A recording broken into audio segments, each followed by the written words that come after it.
नमस्कार, स्वागत आप सभी का हमारी खास पेशकश में। आपके साथ मैं हूं घनश्याम उपाध्याय। आज हम बात करेंगे मासूमों पर नए खतरे की। तीसरी लहर बच्चों के लिए बेहद घातक बताई जा रही है, लेकिन उससे पहले ही संक्रमित हुए मासूमों पर कई तरह के नए खतरे भी मंडराने लगे हैं। अब बच्चों में मल्टी सिस्टम इन्फ्लेमेटरी सिंड्रोम नई चिंता का सबब बनकर उभरा है। रिपोर्ट में कहा गया है कि इस सिंड्रोम के चलते बच्चों में कई अंग प्रभावित होते हैं। इस सिंड्रोम को सामान्य तौर पर कोरोना संक्रमण के कई हफ्तों बाद देखा गया। कोरोना से ठीक हुए बच्चों के इस सिंड्रोम से संक्रमित होने का खतरा फोर्टिस हेल्थ केयर में बाल रोग विशेषज्ञ डॉक्टर योगेश कुमार गुप्ता ने बताया कि मल्टी सिस्टम इन्फ्लेमेटरी सिंड्रोम बच्चों के हृदय, जिगर और गुर्दे को बुरी तरह से प्रभावित करता है। यह संक्रमण कोरोना होने के 4 से 6 हफ्ते बाद होता है। Multi system inflammatory syndrome corona से लड़ने के लिए शरीर में बने एंटीजन से प्रतिक्रिया का नतीजा है। पिछले साल फोर्टिस हेल्थ केयर में ऐसे 3 केस आए थे, वहीं दूसरी लहर में 2 मामले आ चुके हैं। Public health foundation of India के मुताबिक मल्टी सिस्टम इन्फ्लेमेटरी सिंड्रोम की गहन जांच की जरूरत है। हाल ही में एक शोध हुआ जिसमें यह बात सामने आई कि कोरोना से ठीक होने के बाद भी बच्चों में लंबे समय तक इसके लक्षण दिखाई दे रहे हैं। 16 साल की से कम उम्र के बच्चों में पोस्ट कोविड के जो लक्षण हैं उनमें ज्यादातर बच्चों में बहुत अधिक थकान महसूस हो रही है, जोड़ों में दर्द हो रहा है, हाथ पैरों और सिर और जांघों में दर्द की वजह से भी बच्चे परेशान हैं। ऐसे में कई मामले सामने आए हैं जिनमें बच्चों में ये थकान 5 महीने से भी ज्यादा समय तक बनी रही है। कोरोना वायरस से ठीक होने के बाद भी बच्चे नींद न आने की समस्या, बच्चों की बौद्धिक क्षमता में कमी के अलावा बच्चों में गैस्ट्रोइंटेस्टाइनल लक्षण भी देखे जा रहे हैं। पाचन तंत्र में दिक्कत समेत तनाव और एंजाइटी के कारण पेट दर्द की समस्या से भी बच्चे जूझ रहे हैं। बच्चों में चिड़चिड़ापन जैसी समस्याएं भी सामने आ रही हैं। शोध में सामने आया कि 10% बच्चों की याददाश्त को भी कोरोना प्रभावित कर रहा है। साथ ही उन्हें ध्यान लगाने में भी समस्या आ रही है। ऐसे में इन लक्षणों को नजरअंदाज नहीं करना चाहिए। सवाल यह है कि बच्चों को पोस्ट कोविड से होने वाली परेशानियों से कैसे बचाएं, क्या एहतियात बरते जाएं, और इसी पर आज हम चर्चा करेंगे।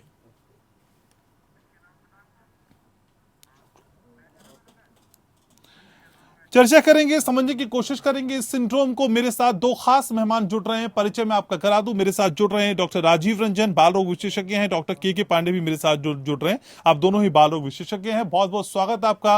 राजीव रंजन, सबसे पहले आप ही के पास आना चाहूंगा। सर, अभी कोरोना की चुनौती से अभी हम पूरी तरीके से बाहर भी नहीं आए, उससे निपट भी नहीं पाए, ऐसे में नया सिंड्रोम, सर क्या है ये सिंड्रोम असल में?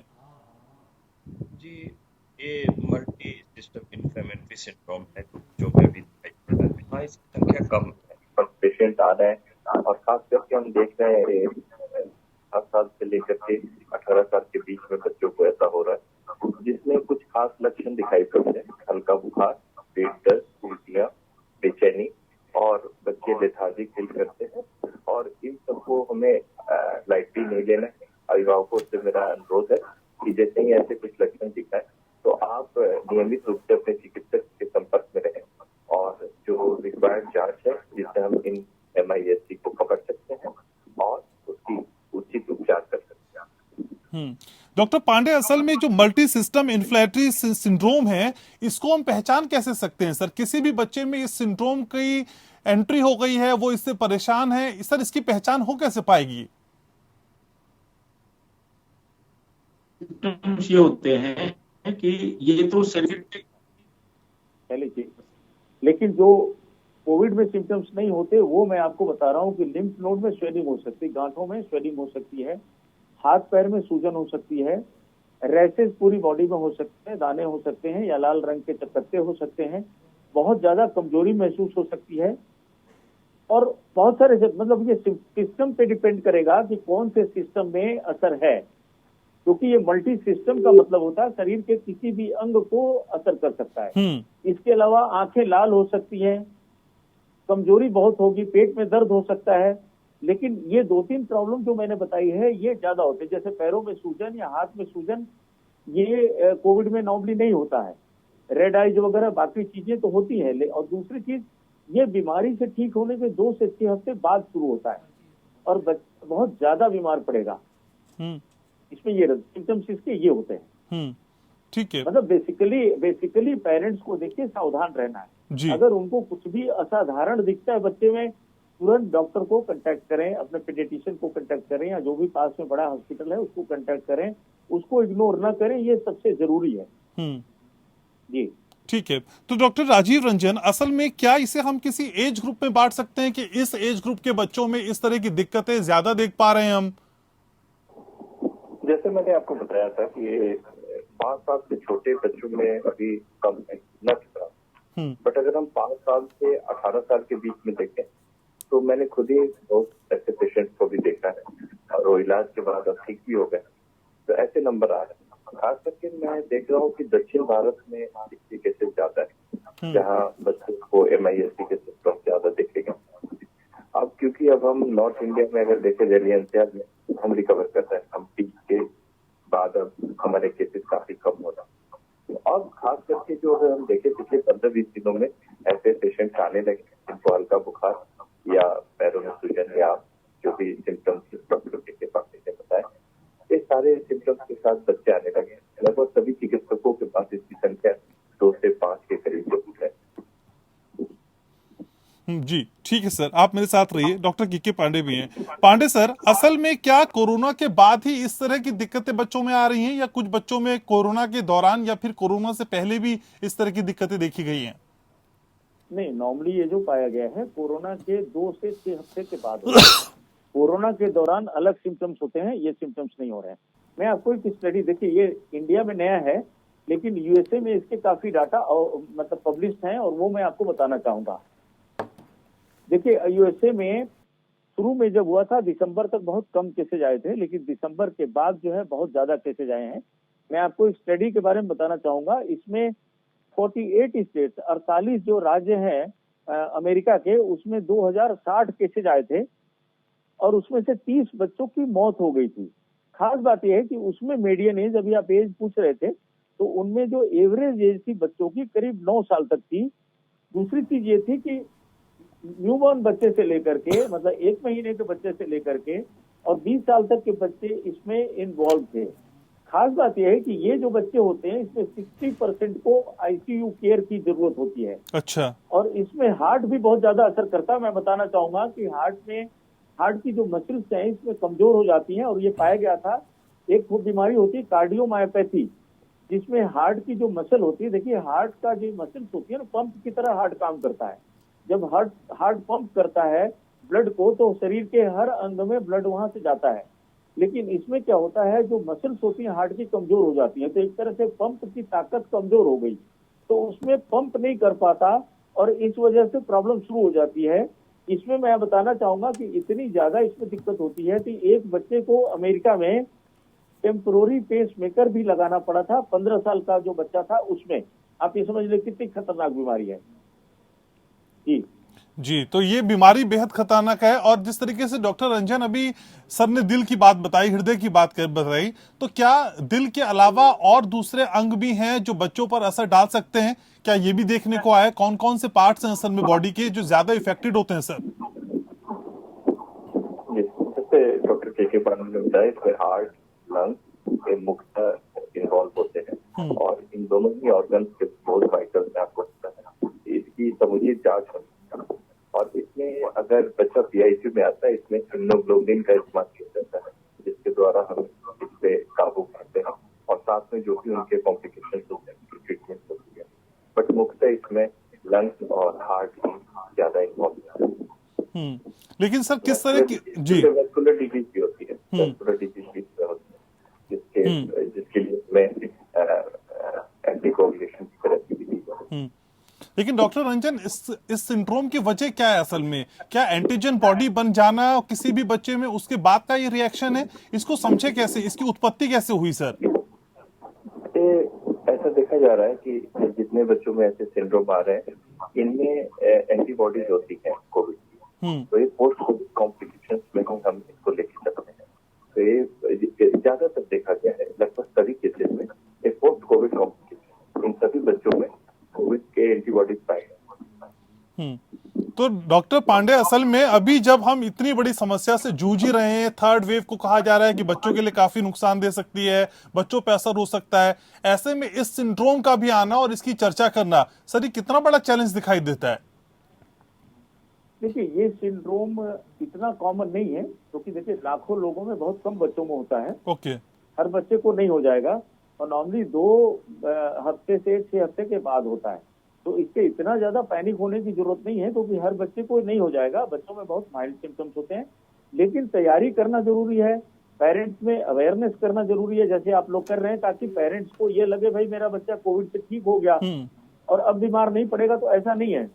बीमारी से ठीक होने के 6 हफ्ते बाद तक बहुत ज्यादा सावधानी बरतने की जरूरत है। अगर आपका बच्चा कमजोर लग रहा है, कोई दिक्कत लग रही है उसमें, और जो मैंने सिम्टम्स बताए डॉक्टर ने बताए हैं, तो अगर ये सब चीजें नजर आती हैं तो तुरंत अपने डॉक्टर को कंसल्ट करें। बड़े हॉस्पिटल में जहां भी आप दिखाते हैं वहां कांटेक्ट करें। क्वैक्स के चक्कर में न पड़े और सेल्फ मेडिकेशन न करें। तो ये बड़ा जरूरी है, टाइमली एक्शन लेना। ठीक है। तो डॉक्टर रंजन, असल में ये माना जाए कि 4 से 6 हफ्ते के बाद ही इस तरह की दिक्कतें आ सकती हैं, तब हमें ज्यादा अवेयर होने की जरूरत है। बिल्कुल बिल्कुल। और मैं देख भी रहा हूँ कि अब हमारे पास ऐसे केसेज आ रहे हैं जिसमें वो कोविड आरटीपीसीआर उनका निगेटिव आ गया है, लेकिन हल्का बुखार काफी लंबे समय तक रहता है। मैं ऐसे अभिभावकों को एडवाइस देता हूँ कि आप रैशेज पे ध्यान रखें, स्वेटिंग पे ध्यान रखें। कोई भी कॉम्प्लिकेशन डेवलप करता है तो आप तुरंत हमें संपर्क करें। और जैसे डॉक्टर के पांडे ने कहा, इसमें लापरवाही नहीं करनी है और आपको अपने बाल चिकित्सक से मिलना है, जिससे कि वो इन सिम्टम्स को जल्दी पकड़ सके और समुचित इलाज किया जाए। आपको उसमें वक्त बर्बाद नहीं करना। लेकिन डॉक्टर पांडे, असल में एंजाइटी होना, पाचन तंत्र में दिक्कत आना, पेट में दर्द होना, इस तरह की समस्याओं को हम कई बार बहुत लाइटली भी ले लेते हैं और सेल्फ मेडिकेशन जिसका आपने जिक्र किया उसकी तरफ भी बढ़ जाते हैं। सर, इस तरह की समस्याओं से जूझने में क्या अभी भी इंडियंस थोड़ा सा पीछे हैं? हम सीरियसली नहीं लेते इन चीजों को? बिल्कुल पीछे हैं। देखिए, मैं कहीं वीडियो देख रहा था कि वैक्सीन लगाने किसी गांव में टीम गई थी और वहां लोग नदी में कूद पड़े। लोग माता को भी मानते हैं, कोरोना माता की पूजा हो रही है। तो अवेयरनेस की गांव में खास तौर से बहुत ज्यादा कमी है। लोगों में अंधविश्वास बहुत है, वो एक अलग पहलू है। तो ऐसे लोगों को समझाना तो देखिए बड़े मुश्किल है, लेकिन जो पढ़े लिखे लोग हैं, जो कि अच्छी खासी आबादी है, जो विश्वास भी कर रहे हैं, उनको अवेयर होने की जरूरत है। और अगर टाइम से लोग पहुंच जाते हैं तो इसका भी इलाज है। ऐसा कोई नहीं है। आईसीयू चाहिए होगी, पीडियाट्रिक आईसीयू चाहिए। डॉक्टर्स इसके बारे में अवेयर हैं ऑलरेडी। और क्योंकि ये दिसंबर के बाद से काफी शुरू हो गया, उसके पहले भी था, लेकिन दिसंबर के बाद इसका हर इलाज क्लियर है, पता है कि कैसे इलाज करना है। तो मुश्किल नहीं है। लेकिन देखिए, मरीज जब डॉक्टर के पास पहुंचेगा और एक प्रॉपर सेंटर में पहुंचेगा जहाँ आईसीयू केयर है, पीडियाट्रिक आईसीयू है, जहाँ डॉक्टर्स हैं, ट्रेंड है, तभी तो इलाज कर पाएंगे ना। तो ये बड़ा जरूरी है पेरेंट्स के लिए कि इस दौरान अवेयरनेस बनाए रखें, लाइटली न लें। लाइटली लेना बड़ा खतरनाक है, बड़ों के लिए भी, बच्चों के लिए भी। ठीक है। तो डॉक्टर राजीव रंजन, क्या असल में ये इस सिंड्रोम को हम क्या इतना बड़ा समझ सकते हैं कि बात जानलेवा तक पहुंच जाए, जानलेवा खतरे के आसपास पहुंच जाए? ये सिंड्रोम असल में कितना खतरनाक है सर?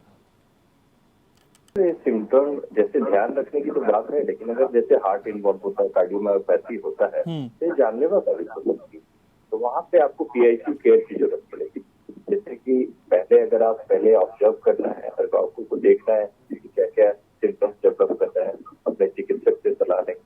क्या इसके ब्लड टेस्ट होते हैं जिसमें वो पैरामीटर देखे जाते हैं इन्फ्लेमेटरी सिम्टम्स के। अगर वो एक सीमा से ऊपर जाते हैं तो फिर उसकी इंजेक्टेबल और पीआईसीयू में ट्रीटमेंट होती है। अगर आप इसमें चूक करेंगे तो फिर जानलेवा साबित हो सकता है। तो डॉक्टर पांडे, असल में जब हम ट्रीटमेंट की बात करते हैं, इस सिंड्रोम से पीड़ित बच्चों की बात करते हैं, तो सर कितना टाइम टेकिंग प्रोसेस है? क्या इसमें बहुत समय जाता है?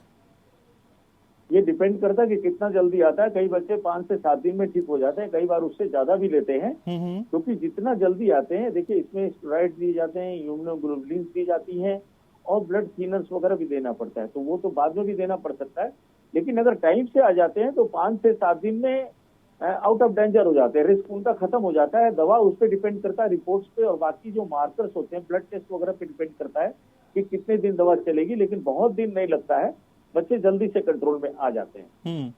तो डॉक्टर पांडे, आपने जैसे बताया भी कि असल में इस तरह की दिक्कतें अक्सर कोविड के बाद देखते हैं, तो सर कोविड के बाद असल में सबका टाइम पीरियड क्या लगभग एक सा ही है कि 4 से 6 हफ्ते के बाद लोग इससे पीड़ित होते हैं, या ये समय और ज्यादा लंबा भी हो सकता है सर?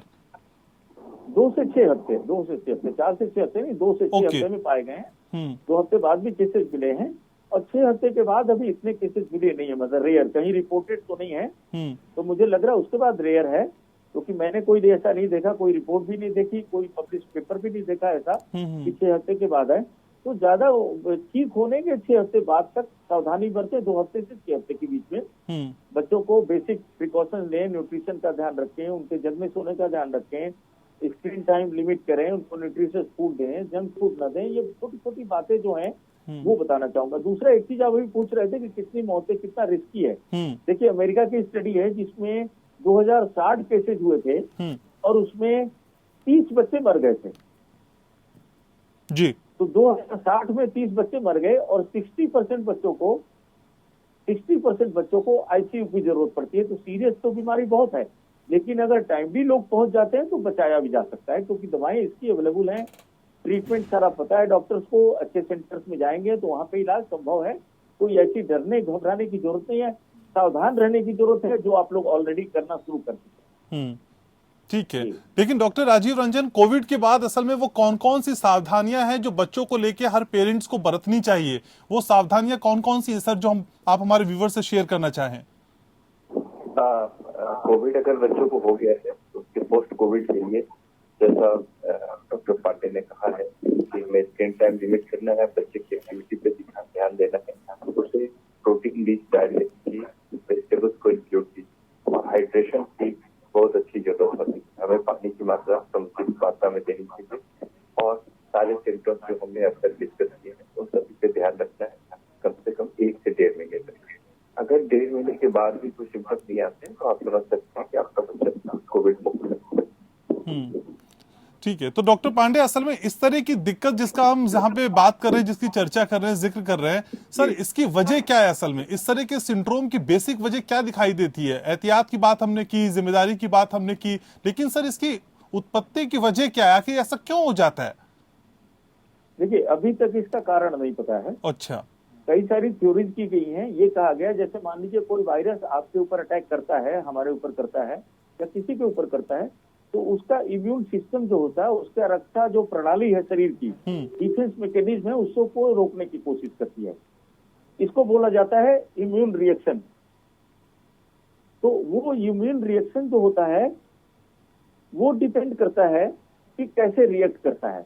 बड़ों में काफी हद तक पता है, लेकिन बच्चों में ये लग रहा है कि शायद वायरस के साथ इम्यून सिस्टम जो बच्चों का है वो डिफरेंट तरीके से रिएक्ट करता है, जिसकी वजह से बच्चों में कुछ और हो जाता है, जो 2 से 6 हफ्ते बाद सीरियस बीमारी के रूप में प्रकट होता है। लेकिन अभी इसके बारे में साइंस को भी नहीं पता है। धीरे धीरे जैसे जैसे रिसर्च चलेगी और कैसे जाएंगे, उसके ऊपर डाटा आएंगे तो पता लगेगा इसका कारण क्या है। इसमें रिसर्च अभी चल रहा है, एग्जैक्ट अभी नहीं पता है, थ्योरीज है। ठीक है। डॉक्टर रंजन, असल में किस तरह के केसेस इन दिनों आपके पास आ रहे हैं सर? बच्चों में मूलतः बेसिक तौर पे कौन सी शिकायतें आप इस सिंड्रोम को लेकर देख पाते हैं सर? जैसे कि मैं नोएडा में प्रैक्टिस करता हूँ, तो अभी तो कोविड के नंबर यहाँ काफी कम हो गया। नंबर में पहले आ रहे थे उससे काफी कम, और मैं अगर बताऊं तो पिछले सप्ताह तक में MIS के केसेस जुटे थे। पिछले 3-4 दिनों में हमें कोई ऐसे पेशेंट नहीं हुए। पिछले हफ्ते में हमने जो देखा था उसमें काफी ज्यादा weakness, generalise weakness, abdominal pain और रैपिड ब्रीदिंग के पेशेंट मिले थे MIS के, जिनको हमने एडमिट करके PICU में उनका समुचित इलाज किया। ठीक है। लेकिन डॉक्टर पांडे, हम इस तरह के सिंड्रोम की या किसी भी तरह की और दिक्कत की जिसको हम पोस्ट कोविड से जोड़कर देखते हैं सर, आपको क्या लगता है कितने तैयार हम दिखाई देते हैं? क्योंकि अभी मुसीबतों के नाम पे कई और मुसीबतें हैं जो हमारे सामने एकदम खड़ी हैं। ऐसे में इस तरह की दिक्कत का और आ जाना, तैयारी के तौर पे हम खुद को कहाँ पाते हैं सर? देखिए, मैं बार बार कहता हूं कि कोई भी सरकार, चाहे अमेरिका की हो, इंग्लैंड की हो, इटली की हो, यहाँ की हो, महामारी से इतनी चिकित्सा सुविधा नहीं दे सकती जितना जरूरी है। सरकार तैयारी जरूर कर रही है, सिंसियरिटी से कर रही है, कोशिश कर रही है, लेकिन इतने हमारे पास संसाधन नहीं है, देखिए 41% पॉपुलेशन है इंडिया की, हम्म। मतलब 50 करोड़ के आसपास बच्चे हैं। उनमें अगर मान लीजिए ये अमेरिका में जो पाया गया करीब 13% बच्चे इसमें इन्फेक्टेड आए, दूसरे वेव में 13% बच्चे हुए। आप सोचिए इतनी बड़ी आबादी जब इन्फेक्टेड हो जाएगी, उसमें से बहुत कम बच्चे भी हो जाए तो हम आईसीयू कहाँ से ले आएंगे? तो ये सोचना कि सरकार इसमें सक्षम रहेगी। मैं बार बार कहता हूँ पेरेंट्स की जिम्मेदारी है, आप अपने बच्चे को बचाइए। बचाना बड़ा आसान है। जो भी आदमी घर का बाहर जाता है वो आके सावधानी बरते घर में, और उसको माइल्ड सिम्टम हो अपने आप को आइसोलेट करे, क्योंकि ये स्ट्रेन जो आया है ये 3-4 दिन के अंदर पूरा परिवार इन्फेक्टेड हो जाए। आगे क्या स्ट्रेन आएंगे अगले, ये कहना मुश्किल है। वैक्सीनेशन इसका सबसे बड़ा इलाज है, वो हम इतना जल्दी कर नहीं सकते क्योंकि बच्चों की वैक्सीन हमारे पास है नहीं। जो वैक्सीन है भी वो 30 से 40 लाख लोगों को एक दिन में लग रही है। तो जब तक हम 180 करोड़ डोजेज नहीं लगा देंगे, जो कि हमारा 19-20 करोड़ के बीच में भी चल रहा है मेरा ख्याल है, तो सोचिए 180 करोड़ डोजेज हमें चाहिए लगाने के लिए। उसके बाद हर्ड इम्यूनिटी आती है। तो ये बड़े सारे दिक्कतें हैं अपने इतने बड़े देश में, और इतनी जनसंख्या जहाँ की है, संसाधन लिमिटेड है। तो कोई अगर इस पर विश्वास करता है कि सरकार बहुत कुछ कर पाएगी, मैं कह रहा हूँ जिस दिन ये आएगी बीमारी, थर्ड वेव आएगी, और आएगी जरूर, क्योंकि लोग प्रिकॉशन नहीं ले रहे हैं, मास्क तक नहीं पहनने को तैयार हैं। पेरेंट्स की अपनी जिम्मेदारी है, आप अपना घर बचाइए, दुनिया की नहीं सोचिए, क्योंकि अपना घर आपको बचाना है। अगर बीमार पड़ेंगे तो सरकारी संसाधन जो भी हैं, हॉस्पिटल जो भी हैं, अच्छे अच्छे अस्पताल जो भी हैं, उसमें आईसीयू बेड इतने नहीं है कि आपके बच्चे की वहां केयर हो पाए। मैं बहुत जिम्मेदारी के साथ ये बताना चाह रहा हूँ, पेरेंट्स को खुद जिम्मेदारी लेनी चाहिए। इसमें सरकार कोशिश कर सकती है, लेकिन ये इंतजाम जैसे ही बीमारी बढ़ेगी नाकाफी हो जाएंगी, इसमें मुझे कोई संदेह नहीं है। आप देखिएगा। ठीक है, तो इस समय चेतने का है, ये अलार्मिंग सिचुएशन है। हालांकि कई मायनों में हम अलार्मिंग सिचुएशन पार कर चुके हैं, लेकिन फिर भी हमको अपने परिवार के लिए सजग होना है और आगे बढ़ के सभी जिम्मेदारियों को निभाना है। बहुत शुक्रिया डॉक्टर राजीव रंजन, और बहुत शुक्रिया डॉक्टर पांडे आपका, आपने समय निकाला, चर्चा में जुड़े, अपनी राय रखी। तो इसी के साथ इस खास पेशकश में इतना ही, लेकिन आप अपना ख्याल रखिए, अपनों का ख्याल रखिए, और बच्चों का बेहद खास तौर पर ख्याल रखने की जरूरत है। बहुत शुक्रिया आपका। नमस्कार।